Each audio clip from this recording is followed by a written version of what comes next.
Vamos pensar uma coisa. Imagine só ter que liderar uma nação inteira com apenas 8 anos de idade. Agora, imagine que, no meio de uma reforma comum no templo, seus funcionários acham um livro que estava perdido há gerações.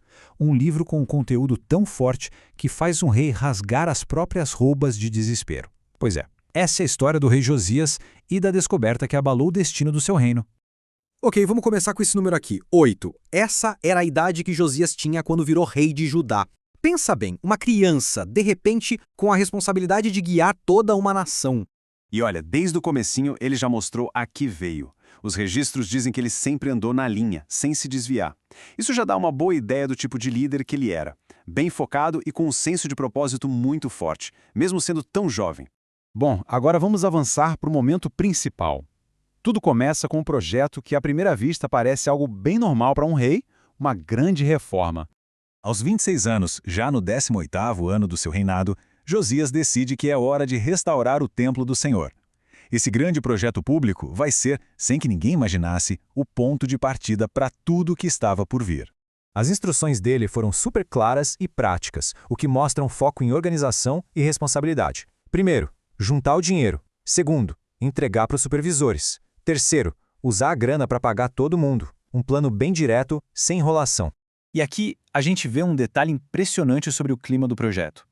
O rei disse que os trabalhadores não precisavam prestar contas do dinheiro, porque ele confiava totalmente na honestidade deles.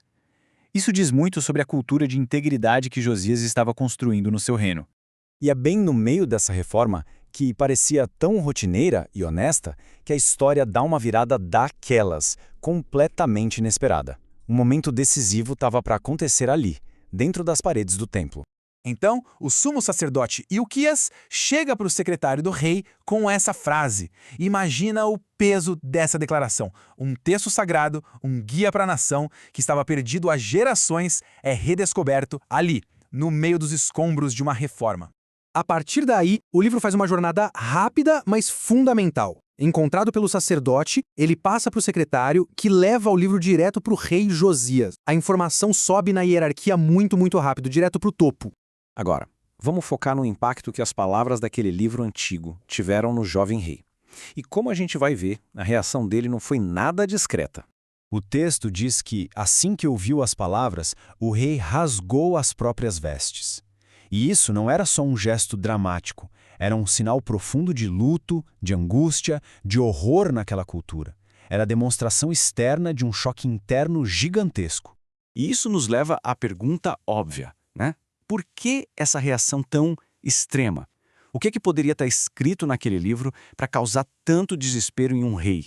E aqui está a resposta dele. Josias se deu conta de que a nação inteira estava, sem saber, quebrando a lei divina por gerações. A verdade que ele acabou de descobrir não era uma boa notícia, era uma sentença. Ele ficou com medo de que a ira do Senhor já estivesse acesa contra eles.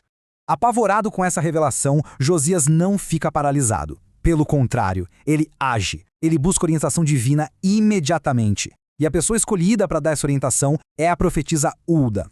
Ele monta uma delegação de alto escalão com seus homens de maior confiança e os envia para falar com Hulda. A urgência era total. Ele não queria só uma interpretação, ele precisava saber o que fazer. E a profecia que ela entrega tem dois lados bem diferentes. Para a nação, o futuro é sombrio, o desastre é certo. Mas para o rei Josias, pessoalmente, a mensagem é outra. Ele terá paz e não vai precisar ver a calamidade que está por vir. Então, por que essa exceção para o rei? A profecia explica os motivos em detalhes. Porque o coração dele estava aberto, receptivo, porque ele se humilhou, rasgou as roupas e chorou. A resposta dele, pessoal e genuína, foi notada e fez toda a diferença para o destino pessoal dele. E aqui está o ponto central da história. A humildade de um líder diante de uma verdade difícil garantiu a ele paz pessoal, mesmo com uma crise nacional batendo à porta. É um contraste fascinante entre o destino de uma pessoa e o de todo um povo. Isso tudo nos deixa com uma pergunta muito poderosa para refletir. Será que a descoberta de uma única verdade pode, de fato, mudar o destino de uma nação? A história de Josias parece mostrar que, nas mãos de um líder humilde, um livro esquecido tem o poder não só de reformar um templo, mas de redefinir a alma de um povo.